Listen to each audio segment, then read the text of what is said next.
Welcome to the only daily podcast focusing on compliance news of the day. Each morning, start your day with a cup of coffee and Tom Fox, the voice of compliance, to hear about 4 of the top compliance, corruption, or leadership stories you will need to start your day. The Daily Compliance News is a production of the Compliance Podcast Network. June 22, 2020. I hope everyone had a very happy Father's Day if you're a dad or if you have a dad. We're going to dedicate the entire episode today to Wirecard. This is turning into one of the great frauds of certainly 2020, and it may eclipse Enron and WorldCom and their ilk for its audaciousness and audaciousness. I've got several articles from the Financial Times, from YaHooFinance, from the Wall Street Journal that I've cited and linked to in the show notes. But the CEO of Wirecard, the founder of Wirecard, and the largest shareholder of Wirecard, all the same person, resigned on Friday after the company's auditors, EY, determined that, or rather could not confirm, some $2 billion in transfers that were held in escrow, allegedly in banks in the Philippines. What's interesting from the compliance perspective on this is that the CEO was replaced by the chief compliance officer.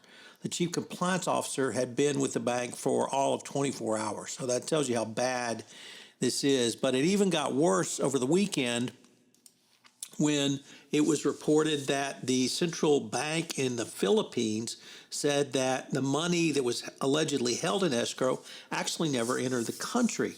And the 2 Philippine-based banks who were allegedly holding the escrow money, BDO and BPI, both told the Financial Times for an article that Wirecard was not a client, that no such evidence of any accounts at their bank ever existed, and the documentation provided to EY detailing the balances were forgeries.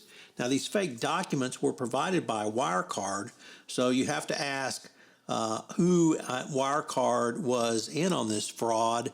It appears to have really gone literally to the top of the organization.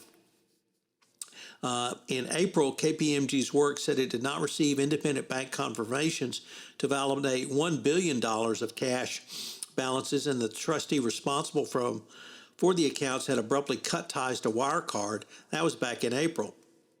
Since that time, the things have only gotten worse for Wirecard. Obviously, it's a huge setback for Wirecard.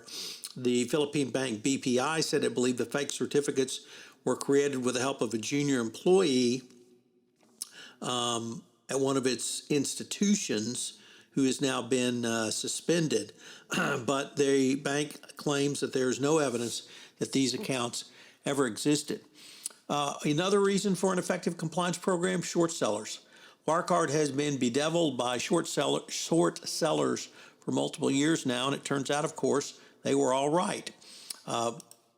Wirecard, they probably like Harry Markopoulos, did not believe Bernie Madoff was operating a Ponzi scheme.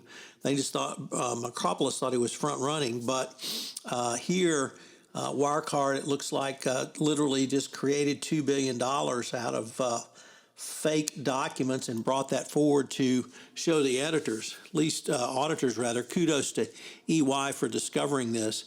But if you don't have a robust compliance program, it leads to problems like this. Obviously, if you have massive fraud, that's another clear red flag for short sellers. But a compliance program can help avoid the nastiness of short sellers.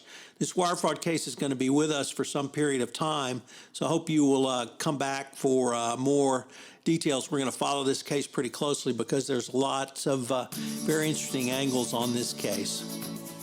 The Daily Compliance News is a production of the Compliance Podcast Network and a proud member of C-Suite Radio. Thanks so much for listening. I hope you'll join me again tomorrow.